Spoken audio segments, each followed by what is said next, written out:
Like and subscribe for business, leadership, and self-development audiobooks. Our goal is to provide quality books to expand your mind. The Art of Money Getting, or Golden Rules for Making Money, by P.T. Barnum. The Art of Money Getting was written by P.T. Barnum, who is widely known as an important historical entrepreneur as founder of the famous traveling circus. But in this publication, Barnum shares his knowledge of business and teaches readers how to be successful in making money. This is an excellent book for individuals who are interested in learning from an important historical business leader's own personal success, and also serves as an excellent motivational writing intended for those looking to be successful and make lots of money. Don't mistake your vocation. The safest plan, and the one most sure of success for the young man starting in life, is to select the vocation which is most congenial to his tastes. Parents and guardians are often quite too negligent in regard to this. It's very common for a father to say, for example, I have 5 boys. I will make Billy a clergyman, John a lawyer, Tom a doctor, and Dick a farmer. He then goes into town and looks about to see what he will do with Sammy. He returns home and says, Sammy, I see watchmaking is a nice genteel business, I think I will make you a goldsmith. He does this, regardless of Sam's natural inclinations, or genius. We are all, no doubt, born for a wise purpose. There is as much diversity in our brains as in our countenances. Some are born natural mechanics, while some have great aversion to machinery. Let a dozen boys of 10 years get together, and you will soon observe 2 or 3 are whittling out some ingenious device, working with locks or complicated machinery. When they were but 5 years old, their father could find no toy to please them like a puzzle. They are natural mechanics, but the other 8 or 9 boys have different aptitudes. I belong to the latter class. I never had the slightest love for mechanism. On the contrary, I have a sort of abhorrence for complicated machinery. I never had ingenuity enough to whittle a cider tap so it would not leak.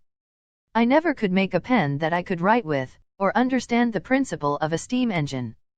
If a man was to take such a boy as I was, and attempt to make a watchmaker of him, the boy might, after an apprenticeship of 5 or 7 years, be able to take apart and put together a watch, but all through life he would be working uphill and seizing every excuse for leaving his work and idling away his time. Watchmaking is repulsive to him. Unless a man enters upon the vocation intended for him by nature, and best suited to his peculiar genius, he cannot succeed. I am glad to believe that the majority of persons do find their right vocation. Yet we see many who have mistaken their calling, from the blacksmith up, or down, to the clergyman. You will see, for instance, that extraordinary linguist, the learned blacksmith, who ought to have been a teacher of languages, and you may have seen lawyers, doctors, and clergymen who were better fitted by nature for the anvil or the lapstone. Select the right location. After securing the right vocation, you must be careful to select the proper location. You may have been cut out for a hotel keeper, and they say it requires a genius to know how to keep a hotel. You might conduct a hotel like clockwork, and provide satisfactorily for 500 guests every day, yet, if you should locate your house in a small village where there is no railroad communication or public travel, the location would be your ruin. It is equally important that you do not commence business where there are already enough to meet all demands in the same occupation. I remember a case which illustrates this subject. When I was in London in 1858, I was passing down Holborn with an English friend and came to the penny shows. They had immense cartoons outside, portraying the wonderful curiosities to be seen, all for a penny. Being a little in the show line myself, I said, let us go in here. We soon found ourselves in the presence of the illustrious showman, and he proved to be the sharpest man in that line I had ever met. He told us some extraordinary stories in reference to his bearded ladies, his albinos, and his armadillos, which we could hardly believe, but thought it better to believe it than look after the proof. He finally begged to call our attention to some wax statuary, and showed us a lot of the dirtiest and filthiest wax figures imaginable. They looked as if they had not seen water since the deluge. What is there so wonderful about your statuary? I asked. I beg you not to speak so satirically, he replied. Sir, these are not Madame Tussauds wax figures, all covered with gilt and tinsel and imitation diamonds, and copied from engravings and photographs. Mine, sir, were taken from life. Whenever you look upon one of those figures, you may consider that you are looking upon the living individual. Glancing casually at them, I saw one labeled Henry VIII, and feeling a little curious upon seeing that it looked like Calvin Edson, the living skeleton, I said, "Do you call that Henry VIII?" He replied, "Certainly, sir, it was taken from life at Hampton Court, by special order of His Majesty, on such a day." He would have given the hour of the day if I had resisted. I said, "Everybody knows that Henry VIII was a great stout old king, and that figure is lean and lank. What do you say to that?" "Why," he replied, "you would be lean and lank yourself if you sat there as long as he has." There was no resisting such arguments. I said to my English friend, "Let us go out, do not tell him who I am, I show the white feather, he beats me." He followed us to the door, and seeing the rabble in the street, he called out, "Ladies and gentlemen, I beg to draw your attention to the respectable character of my visitors," pointing to us as we walked away. I called upon him a couple of days afterwards, told him who I was, and said, "My friend, you are an excellent showman, but you have selected a bad location." He replied, "This is true, sir, I feel that all my talents are thrown away, but what can I do?" "You can go to America," I replied.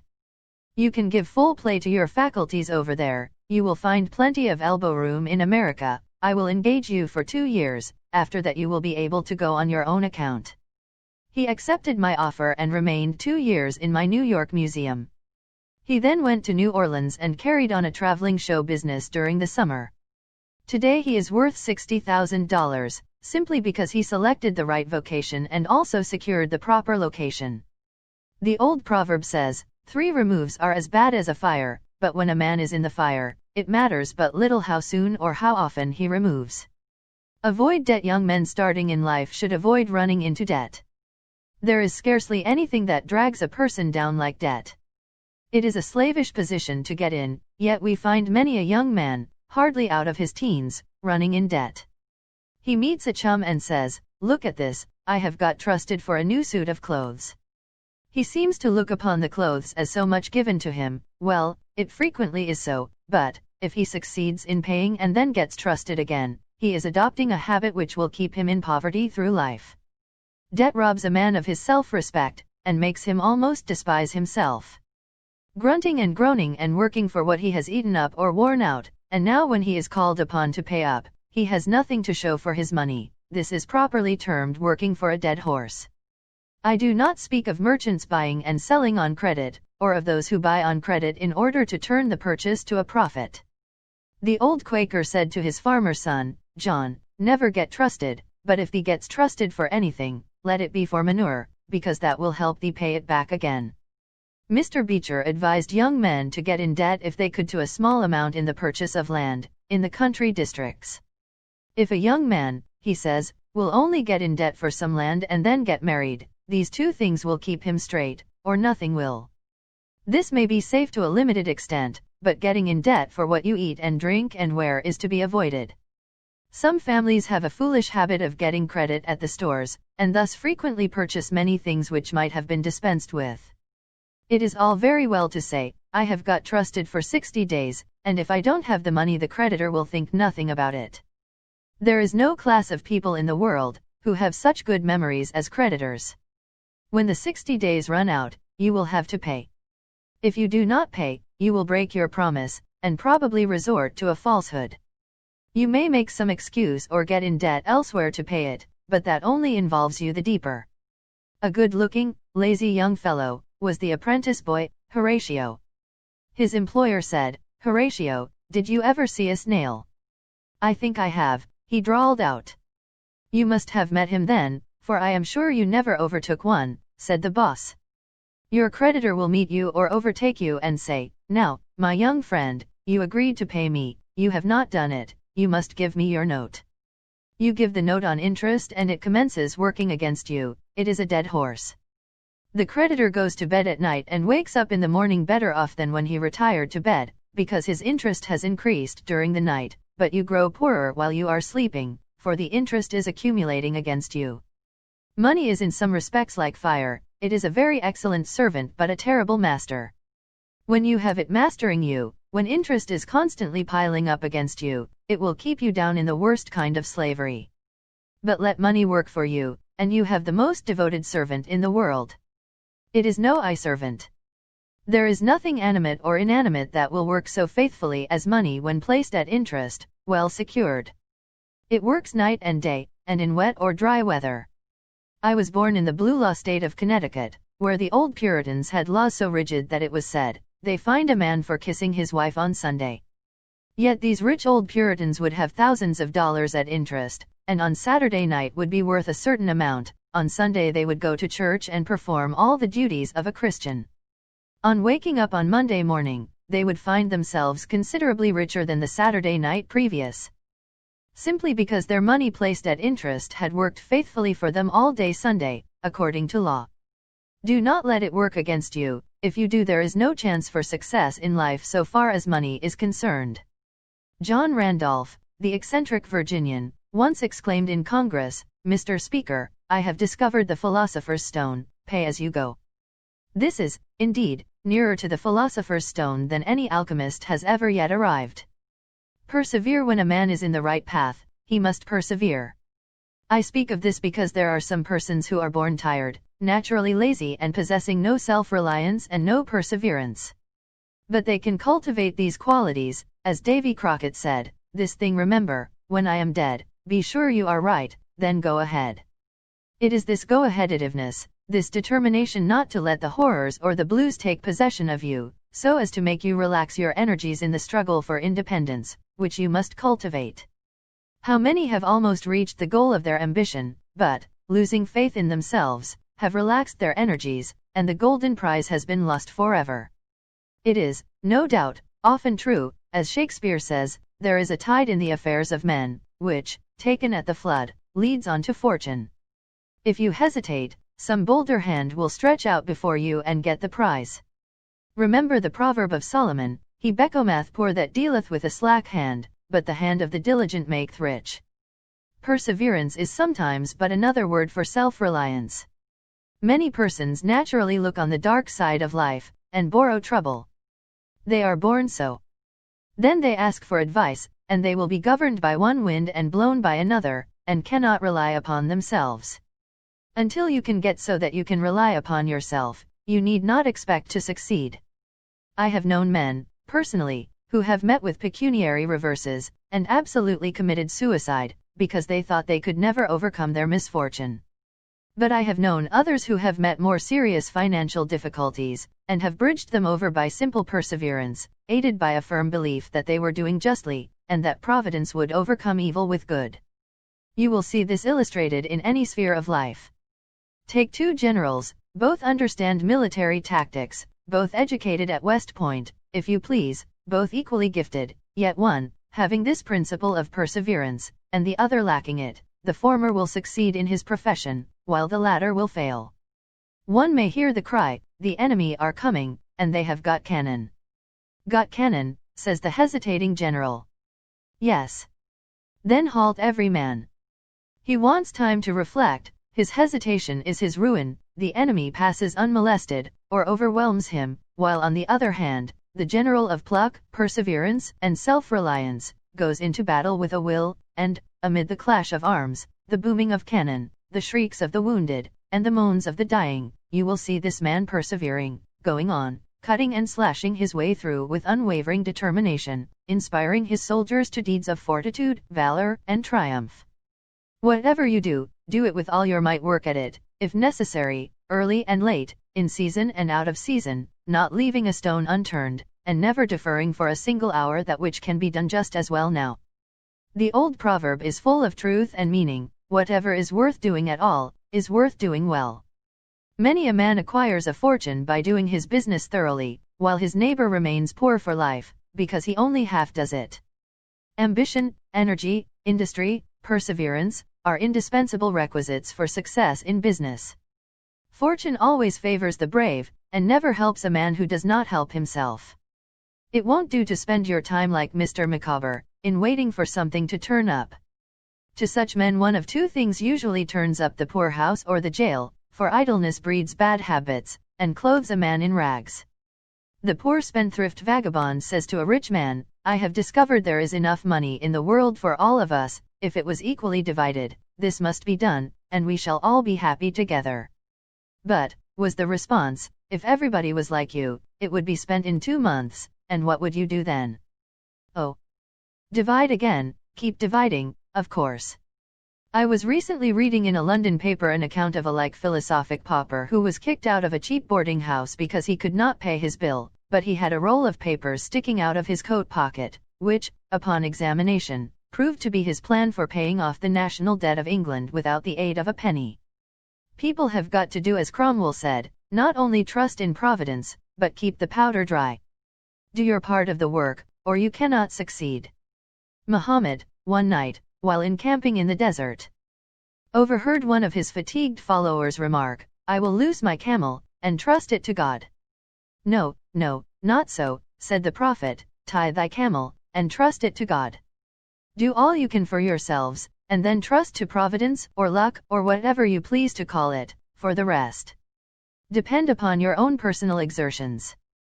The eye of the employer is often worth more than the hands of a dozen employees. In the nature of things, an agent cannot be so faithful to his employer as to himself. Many who are employers will call to mind instances where the best employees have overlooked important points which could not have escaped their own observation as a proprietor. No man has a right to expect to succeed in life unless he understands his business, and nobody can understand his business thoroughly unless he learns it by personal application and experience. A man may be a manufacturer, he has got to learn the many details of his business personally. He will learn something every day, and he will find he will make mistakes nearly every day. And these very mistakes are helps to him in the way of experiences if he but heeds them. He will be like the Yankee tin peddler, who, having been cheated as to quality in the purchase of his merchandise, said, "All right, there's a little information to be gained every day, I will never be cheated in that way again." Thus a man buys his experience, and it is the best kind if not purchased at too dear a rate. I hold that every man should, like Cuvier, the French naturalist, thoroughly know his business. So proficient was he in the study of natural history, that you might bring to him the bone, or even a section of a bone of an animal which he had never seen described, and, reasoning from analogy, he would be able to draw a picture of the object from which the bone had been taken. On one occasion his students attempted to deceive him. They rolled one of their number in a cowskin and put him under the professor's table as a new specimen. When the philosopher came into the room, some of the students asked him what animal it was. Suddenly the animal said, "I am the devil and I am going to eat you." It was but natural that Cuvier should desire to classify this creature, and examining it intently, he said, "Divided hoof, graminivorous. It cannot be done." He knew that an animal with a split hoof must live upon grass and grain, or other kind of vegetation, and would not be inclined to eat flesh, dead or alive, so he considered himself perfectly safe. The possession of a perfect knowledge of your business is an absolute necessity in order to ensure success. Among the maxims of the elder Rothschild was one, all apparent paradox, "Be cautious and bold." This seems to be a contradiction in terms, but it is not, and there is great wisdom in the maxim. It is, in fact, a condensed statement of what I have already said. It is to say, you must exercise your caution in laying your plans, but be bold in carrying them out. A man who is all caution, will never dare to take hold and be successful, and a man who is all boldness, is merely reckless, and must eventually fail. A man may go on change and make $50,000 or $100,000 in speculating in stocks, at a single operation. But if he has simple boldness without caution, it is mere chance, and what he gains today he will lose tomorrow. You must have both the caution and the boldness, to ensure success. The Rothschilds have another maxim, never have anything to do with an unlucky man or place. That is to say, never have anything to do with a man or place which never succeeds, because, although a man may appear to be honest and intelligent, yet if he tries this or that thing and always fails, it is on account of some fault or infirmity that you may not be able to discover but nevertheless which must exist. There is no such thing in the world as luck. There never was a man who could go out in the morning and find a purse full of gold in the street today, and another tomorrow, and so on, day after day. He may do so once in his life, but so far as mere luck is concerned, he is as liable to lose it as to find it. Like causes produce like effects. If a man adopts the proper methods to be successful, luck will not prevent him. If he does not succeed, there are reasons for it, although, perhaps, he may not be able to see them. Use the best tools. Men in engaging employees should be careful to get the best. Understand, you cannot have two good tools to work with, and there is no tool you should be so particular about as living tools. If you get a good one, it is better to keep him, than keep changing. He learns something every day, and you are benefited by the experience he acquires. He is worth more to you this year than last, and he is the last man to part with, provided his habits are good, and he continues faithful. If, as he gets more valuable, he demands an exorbitant increase of salary, on the supposition that you can't do without him, let him go. Whenever I have such an employee, I always discharge him, first, to convince him that his place may be supplied, and second, because he is good for nothing if he thinks he is invaluable and cannot be spared. But I would keep him, if possible, in order to profit from the result of his experience. An important element in an employee is the brain. You can see bills up, hands wanted, but hands are not worth a great deal without heads. Mr. Beecher illustrates this, in this wise: an employee offers his services by saying, "I have a pair of hands and one of my fingers thinks." "That is very good," says the employer. Another man comes along, and says he has two fingers that think. "Ah, that is better." But a third calls in and says that all his fingers and thumbs think. "That is better still." Finally another steps in and says, "I have a brain that thinks, I think all over, I am a thinking as well as a working man." "You are the man I want," says the delighted employer. Those men who have brains and experience are therefore the most valuable and not to be readily parted with. It is better for them, as well as yourself, to keep them, at reasonable advances in their salaries from time to time. Don't get above your business young men after they get through their business training, or apprenticeship, instead of pursuing their avocation and rising in their business, will often lie about doing nothing. They say, "I have learned my business, but I am not going to be a hireling. What is the object of learning my trade or profession, unless I establish myself?" Have you capital to start with? No, but I am going to have it. How are you going to get it? I will tell you confidentially. I have a wealthy old aunt, and she will die pretty soon, but if she does not, I expect to find some rich old man who will lend me a few thousands to give me a start. If I only get the money to start with, I will do well. There is no greater mistake than when a young man believes he will succeed with borrowed money. Why? Because every man's experience coincides with that of Mr. Astor, who said, it was more difficult for him to accumulate his first $1,000, than all the succeeding millions that made up his colossal fortune. Money is good for nothing unless you know the value of it by experience. Give a boy $20,000 and put him in business, and the chances are that he will lose every dollar of it before he is a year older. Like buying a ticket in the lottery, and drawing a prize, it is easy come, easy go. He does not know the value of it. Nothing is worth anything, unless it costs effort. Without self-denial and economy, patience and perseverance, and commencing with capital which you have not earned, you are not sure to succeed in accumulating.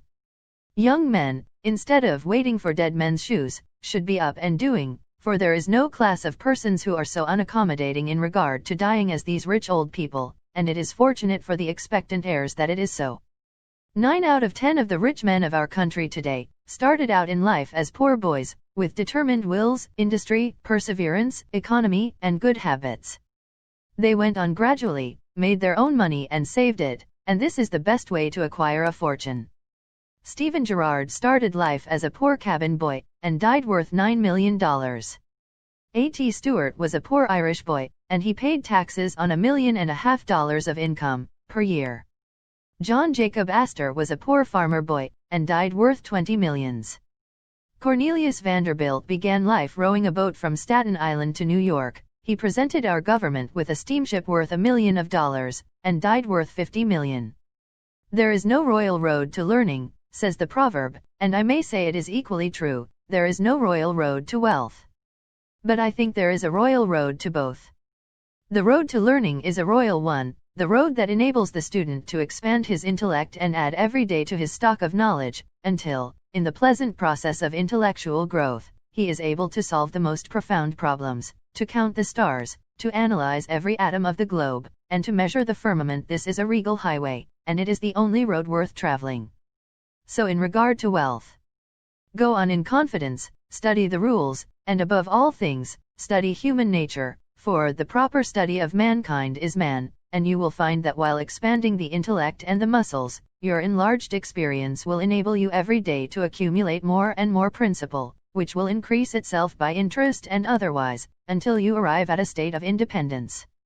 You will find, as a general thing, that the poor boys get rich and the rich boys get poor.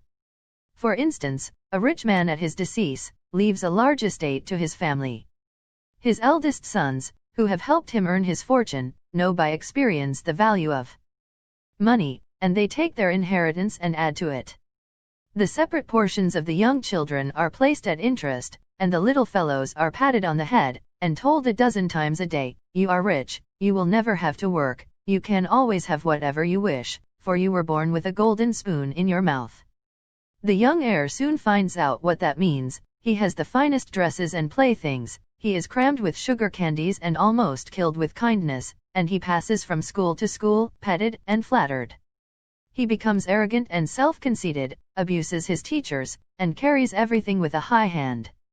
He knows nothing of the real value of money, having never earned any, but he knows all about the golden spoon business. At college, he invites his poor fellow students to his room, where he wines and dines them. He is cajoled and caressed, and called a glorious good fellow, because he is so lavish of his money. He gives his game suppers, drives his fast horses, invites his chums to fetes and parties, determined to have lots of good times. He spends the night in frolics and debauchery, and leads off his companions with the familiar song, "We won't go home till morning." He gets them to join him in pulling down signs, taking gates from their hinges and throwing them into backyards and horse ponds. If the police arrest them, he knocks them down, is taken to the lockup, and joyfully foots the bills. "Ah, my boys," he cries, "what is the use of being rich, if you can't enjoy yourself?" He might more truly say, if you can't make a fool of yourself, but he is fast, hates slow things, and doesn't see it. Young men loaded down with other people's money are almost sure to lose all they inherit, and they acquire all sorts of bad habits which, in the majority of cases, ruin them in health, purse, and character. In this country, one generation follows another, and the poor of today are rich in the next generation, or the third. Their experience leads them on, and they become rich, and they leave vast riches to their young children. These children, having been reared in luxury, are inexperienced and get poor, and after long experience another generation comes on and gathers up riches again in turn. And thus history repeats itself, and happy is he who by listening to the experience of others avoids the rocks and shoals on which so many have been wrecked. In England, the business makes the man. If a man in that country is a mechanic or working man, he is not recognized as a gentleman. On the occasion of my first appearance before Queen Victoria, the Duke of Wellington asked me what sphere in life General Tom Thumb's parents were in. "His father is a carpenter," I replied. "Oh, I had heard he was a gentleman," was the response of His Grace. In this republican country, the man makes the business. No matter whether he is a blacksmith, a shoemaker, a farmer, banker, or lawyer, so long as his business is legitimate, he may be a gentleman. So any legitimate business is a double blessing. It helps the man engaged in it, and also helps others. The farmer supports his own family, but he also benefits the merchant or mechanic who needs the products of his farm. The tailor not only makes a living by his trade, but he also benefits the farmer, the clergyman, and others who cannot make their own clothing. But all these classes often may be gentlemen. The great ambition should be to excel all others engaged in the same occupation. The college student who was about graduating said to an old lawyer, "I have not yet decided which profession I will follow." "Is your profession full?" "The basement is much crowded, but there is plenty of room upstairs," was the witty and truthful reply. No profession, trade, or calling is overcrowded in the upper story. Wherever you find the most honest and intelligent merchant or banker, or the best lawyer, the best doctor, the best clergyman, the best shoemaker, carpenter, or anything else, that man is most sought for, and has always enough to do. As a nation, Americans are too superficial. They are striving to get rich quickly, and do not generally do their business as substantially and thoroughly as they should, but whoever excels all others in his own line, if his habits are good and his integrity undoubted, cannot fail to secure abundant patronage, and the wealth that naturally follows. Let your motto then always be Excelsior, for by living up to it there is no such word as fail. Learn something useful. Every man should make his son or daughter learn some useful trade or profession, so that in these days of changing fortunes, of being rich today and poor tomorrow, they may have something tangible to fall back upon. This provision might save many persons from misery, who by some unexpected turn of fortune have lost all their means. Let hope predominate, but be not too visionary. Many persons are always kept poor, because they are too visionary. Every project looks to them like certain success, and therefore they keep changing from one business to another, always in hot water, always under the harrow. The plan of counting the chickens before they are hatched is an error of ancient date, but it does not seem to improve by age. Do not scatter your powers. Engage in one kind of business only, and stick to it faithfully until you succeed, or until your experience shows that you should abandon it. A constant hammering on one nail will generally drive it home at last, so that it can be clinched. When a man's undivided attention is centered on one object, his mind will constantly be suggesting improvements of value, which would escape him if his brain was occupied by a dozen different subjects at once. Many a fortune has slipped through a man's fingers because he was engaged in too many occupations at a time. There is good sense in the old caution against having too many irons in the fire at once. Be systematic. Men should be systematic in their business. A person who does business by rule, having a time and place for everything, doing his work promptly, will accomplish twice as much and with half the trouble of him who does it carelessly and slipshod.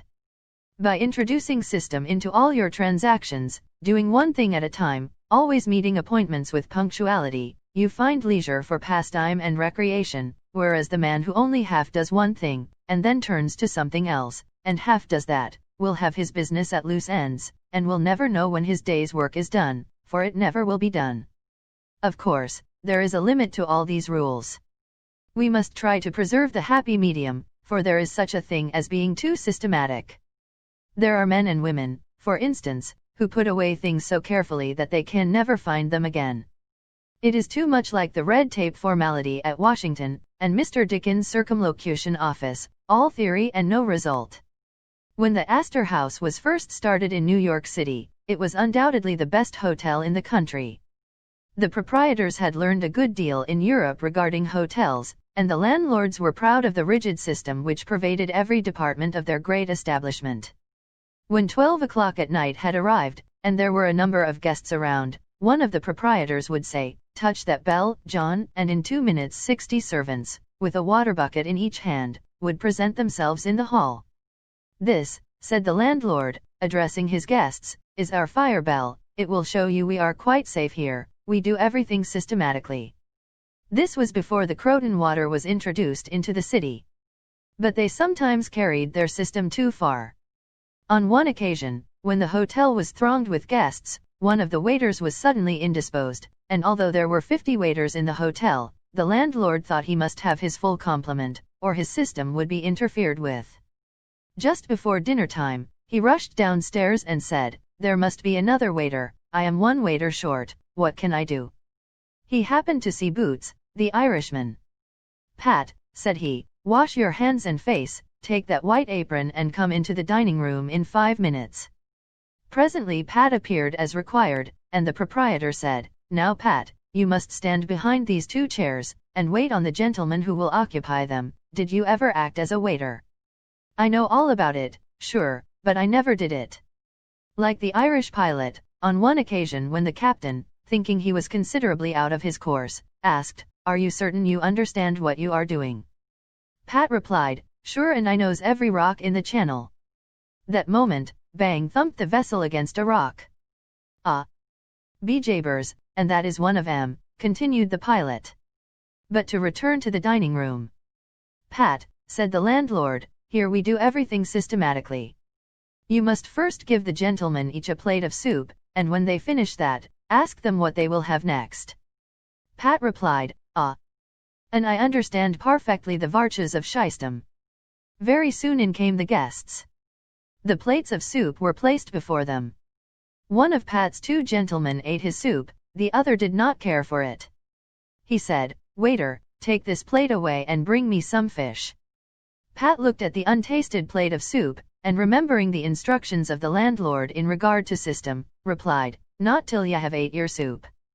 Of course that was carrying system entirely too far. Read the newspapers. Always take a trustworthy newspaper, and thus keep thoroughly posted in regard to the transactions of the world. He who is without a newspaper is cut off from his species. In these days of telegraphs and steam, many important inventions and improvements in every branch of trade are being made, and he who don't consult the newspapers will soon find himself and his business left out in the cold.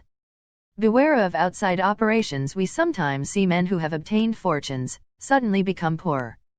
In many cases, this arises from intemperance, and often from gaming, and other bad habits. Frequently it occurs because a man has been engaged in outside operations, of some sort. When he gets rich in his legitimate business, he is told of a grand speculation where he can make a score of thousands. He is constantly flattered by his friends, who tell him that he is born lucky, that everything he touches turns into gold. Now if he forgets that his economical habits, his rectitude of conduct and a personal attention to a business which he understood, caused his success in life, he will listen to the siren voices. He says, "I will put in $20,000. I have been lucky, and my good luck will soon bring me back $60,000. A few days elapse and it is discovered he must put in $10,000 more. Soon after he is told it is all right, but certain matters not foreseen require an advance of $20,000 more, which will bring him a rich harvest, but before the time comes around to realize, the bubble bursts, he loses all he is possessed of, and then he learns what he ought to have known at the first, that however successful a man may be in his own business, if he turns from that and engages a business which he don't understand, he is like Samson when shorn of his locks his strength has departed, and he becomes like other men. If a man has plenty of money, he ought to invest something in everything that appears to promise success, and that will probably benefit mankind, but let the sums thus invested be moderate in amount, and never let a man foolishly jeopardize a fortune that he has earned in a legitimate way, by investing it in things in which he has had no experience. Don't endorse without security. I hold that no man ought ever to endorse a note or become security, for any man, be it his father or brother, to a greater extent than he can afford to lose and care nothing about, without taking good security. Here is a man that is worth $20,000, he is doing a thriving manufacturing or mercantile trade, you are retired and living on your money, he comes to you and says, "You are aware that I am worth $20,000, and don't owe a dollar. If I had $5,000 in cash, I could purchase a particular lot of goods and double my money in a couple of months. Will you endorse my note for that amount?" You reflect that he is worth $20,000, and you incur no risk by endorsing his note, you like to accommodate him, and you lend your name without taking the precaution of getting security. Shortly after, he shows you the note with your endorsement cancelled, and tells you, probably truly, that he made the profit that he expected by the operation. You reflect that you have done a good action, and the thought makes you feel happy. By and by, the same thing occurs again and you do it again. You have already fixed the impression in your mind that it is perfectly safe to endorse his notes without security. But the trouble is, this man is getting money too easily. He has only to take your note to the bank, get it discounted and take the cash. He gets money for the time being without effort, without inconvenience to himself. Now mark the result. He sees a chance for speculation outside of his business. A temporary investment of only $10,000 is required. It is sure to come back before a note at the bank would be due. He places a note for that amount before you. You sign it almost mechanically. Being firmly convinced that your friend is responsible and trustworthy, you endorse his notes as a matter of course. Unfortunately, the speculation does not come to a head quite so soon as was expected, and another $10,000 note must be discounted to take up the last one when due. Before this note matures, the speculation has proved an utter failure and all the money is lost. Does the loser tell his friend, the endorser, that he has lost half of his fortune? Not at all. He don't even mention that he has speculated at all. But he has got excited, the spirit of speculation has seized him, he sees others making large sums in this way. We seldom hear of the losers, and, like other speculators, he looks for his money where he loses it. He tries again. Endorsing notes has become chronic with you, and at every loss he gets your signature for whatever amount he wants. Finally you discover your friend has lost all of his property and all of yours. You are overwhelmed with astonishment and grief, and you say it is a hard thing, my friend here has ruined me, but, you should add, I have also ruined him. If you had said in the first place, I will accommodate you, but I never endorse without taking ample security, he could not have gone beyond the length of his tether, and he would never have been tempted away from his legitimate business. It is a very dangerous thing, therefore, at any time, to let people get possession of money too easily. It tempts them to hazardous speculations, if nothing more. Solomon truly said, he that hateth suretyship is sure. So with the young man starting in business, let him understand the value of money by earning it. When he does understand its value, then grease the wheels a little in helping him to start business, but remember, men who get money with too great facility cannot usually succeed. You must get the first dollars by hard knocks, and at some sacrifice, in order to appreciate the value of those dollars. Advertise your business. We all depend, more or less, upon the public for our support. We all trade with the public: lawyers, doctors, shoemakers, artists, blacksmiths, showmen, opera stagers, railroad presidents, and college professors. Those who deal with the public must be careful that their goods are valuable, that they are genuine, and will give satisfaction. When you get an article which you know is going to please your customers, and that when they have tried it, they will feel they have got their money's worth, then let the fact be known that you have got it. Be careful to advertise it in some shape or other, because it is evident that if a man has ever so good an article for sale, and nobody knows it, it will bring him no return. In a country like this, where nearly everybody reads, and where newspapers are issued and circulated in editions of 5,000 to 200,000, it would be very unwise if this channel was not taken advantage of to reach the public in advertising. A newspaper goes into the family, and is read by wife and children, as well as the head of the home, hence hundreds and thousands of people may read your advertisement, while you are attending to your routine business. Many, perhaps, read it while you are asleep. The whole philosophy of life is, first sow, then reap. That is the way the farmer does. He plants his potatoes and corn, and sows his grain, and then goes about something else, and the time comes when he reaps. But he never reaps first and sows afterwards. This principle applies to all kinds of business, and to nothing more eminently than to advertising. If a man has a genuine article, there is no way in which he can reap more advantageously than by sowing to the public in this way. He must, of course, have a really good article, and one which will please his customers. Anything spurious will not succeed permanently, because the public is wiser than many imagine. Men and women are selfish, and we all prefer purchasing where we can get the most for our money, and we try to find out where we can most surely do so.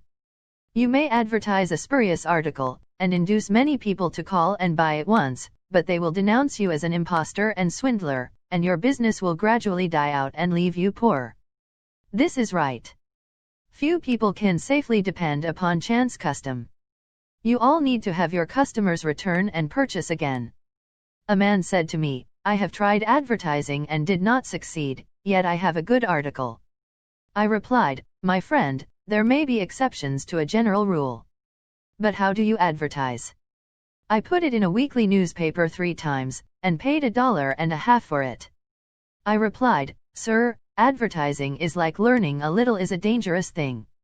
A French writer says that the reader of a newspaper does not see the first mention of an ordinary advertisement, the second insertion he sees, but does not read, the third insertion he reads, the fourth insertion, he looks at the price, the fifth insertion, he speaks of it to his wife, the sixth insertion, he is ready to purchase, and the seventh insertion, he purchases. Your object in advertising is to make the public understand what you have got to sell, and if you have not the pluck to keep advertising, until you have imparted that information, all the money you have spent is lost. You are like the fellow who told the gentleman if he would give him 10 cents it would save him $1. How can I help you so much with so small a sum? Asked the gentleman in surprise. I started out this morning, hiccuped the fellow, with the full determination to get drunk, and I have spent my only $1 to accomplish the object, and it has not quite done it. 10 cents worth more of whiskey would just do it, and in this manner I should save the dollar already expended. So a man who advertises at all must keep it up until the public know who and what he is, and what his business is, or else the money invested in advertising is lost. Some men have a peculiar genius for writing a striking advertisement, one that will arrest the attention of the reader at first sight. This fact, of course, gives the advertiser a great advantage. Sometimes a man makes himself popular by an unique sign or a curious display in his window. Recently I observed a swing sign extending over the sidewalk in front of a store, on which was the inscription in plain letters, "Don't read the other side." Of course I did, and so did everybody else, and I learned that the man had made all independence by first attracting the public to his business in that way and then using his customers well afterwards. Jenin, the hatter, bought the first Jenny Lind ticket at auction for $225, because he knew it would be a good advertisement for him. "Who is the bidder?" said the auctioneer, as he knocked down that ticket at Castle Garden. "Jenin, the hatter," was the response. Here were thousands of people from the Fifth Avenue, and from distant cities in the highest stations in life. "Who is Jenin, the hatter?" they exclaimed. They had never heard of him before. The next morning the newspapers and telegraph had circulated the facts from Maine to Texas, and from 5 to 10 millions of people had read that the tickets sold at auction for Jenny Lind's first concert amounted to about $20,000, and that a single ticket was sold at $225, to Jenin, the hatter. Men throughout the country involuntarily took off their hats to see if they had a Jenin hat on their heads. At a town in Iowa it was found that in the crowd around the post office, there was one man who had a Jenin hat, and he showed it in triumph, although it was worn out and not worth 2 cents. "Why," one man exclaimed, "you have a real Jenin hat, what a lucky fellow you are." Another man said, "Hang on to that hat, it will be a valuable heirloom in your family." Still another man in the crowd, who seemed to envy the possessor of this good fortune, said, "Come, give us all a chance, put it up at auction."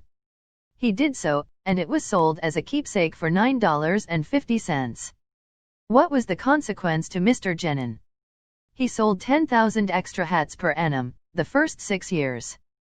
9/10 of the purchasers bought of him, probably, out of curiosity, and many of them, finding that he gave them an equivalent for their money, became his regular customers. This novel advertisement first struck their attention, and then, as he made a good article, they came again. Now I don't say that everybody should advertise as Mr. Jenin did. But I say if a man has got goods for sale, and he don't advertise them in some way, the chances are that someday the sheriff will do it for him. Nor do I say that everybody must advertise in a newspaper, or indeed use printer's ink at all. On the contrary, although that article is indispensable in the majority of cases, yet doctors, and clergymen, and sometimes lawyers and some others, can more effectually reach the public in some other manner. But it is obvious, they must be known in some way, else how could they be supported? Be polite and kind to your customers. Politeness and civility are the best capital ever invested in business. Large stores, gilt signs, flaming advertisements, will all prove unavailing if you or your employees treat your patrons abruptly. The truth is, the more kind and liberal a man is, the more generous will be the patronage bestowed upon him. Like begets like. The man who gives the greatest amount of goods of a corresponding quality for the least sum, still reserving for himself a profit, will generally succeed best in the long run. This brings us to the golden rule: as ye would that men should do to you, do ye also to them, and they will do better by you than if you always treated them as if you wanted to get the most you could out of them for the least return. Men who drive sharp bargains with their customers, acting as if they never expected to see them again, will not be mistaken. They will never see them again as customers. People don't like to pay and get kicked also. One of the ushers in my museum once told me he intended to whip a man who was in the lecture room as soon as he came out. "What for?" I inquired. "Because he said I was no gentleman," replied the usher. "Never mind," I replied, "he pays for that, and you will not convince him you are a gentleman by whipping him. I cannot afford to lose a customer.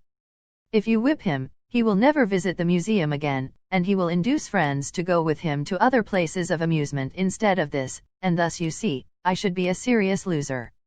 "But he insulted me," muttered the usher. "Exactly," I replied, and if he owned the museum, and you had paid him for the privilege of visiting it, and he had then insulted you, there might be some reason in your resenting it, but in this instance he is the man who pays, while we receive, and you must, therefore, put up with his bad manners. My usher laughingly remarked that this was undoubtedly the true policy, but he added that he should not object to an increase of salary if he was expected to be abused in order to promote my interest. Be charitable. Of course men should be charitable, because it is a duty and a pleasure. But even as a matter of policy, if you possess no higher incentive, you will find that the liberal man will command patronage, while the sordid, uncharitable miser will be avoided. Solomon says, there is that scattereth and yet increaseth, and there is that withholdeth more than meet, but it tendeth to poverty. Of course the only true charity is that which is from the heart. The best kind of charity is to help those who are willing to help themselves. Promiscuous almsgiving, without inquiring into the worthiness of the applicant, is bad in every sense. But to search out and quietly assist those who are struggling for themselves, is the kind that scattereth and yet increaseth. But don't fall into the idea that some persons practice, of giving a prayer instead of a potato, and a benediction instead of bread, to the hungry. It is easier to make Christians with full stomachs than empty. Don't blab. Some men have a foolish habit of telling their business secrets. If they make money they like to tell their neighbors how it was done. Nothing is gained by this, and ofttimes much is lost. Say nothing about your profits, your hopes, your expectations, your intentions. And this should apply to letters as well as to conversation. Goethe makes Mephistopheles say, never write a letter nor destroy one. Businessmen must write letters, but they should be careful what they put in them. If you are losing money, be specially cautious and not tell of it, or you will lose your reputation. Preserve your integrity. It is more precious than diamonds or rubies. The old miser said to his sons, get money, get it honestly if you can, but get money. This advice was not only atrociously wicked, but it was the very essence of stupidity. It was as much as to say, if you find it difficult to obtain money honestly, you can easily get it dishonestly. Get it in that way. Poor fool. Not to know that the most difficult thing in life is to make money dishonestly. Not to know that our prisons are full of men who attempted to follow this advice, not to understand that no man can be dishonest, without soon being found out, and that when his lack of principle is discovered, nearly every avenue to success is closed against him forever. The public very properly shun all whose integrity is doubted. No matter how polite and pleasant and accommodating a man may be, none of us dare to deal with him if we suspect false weights and measures.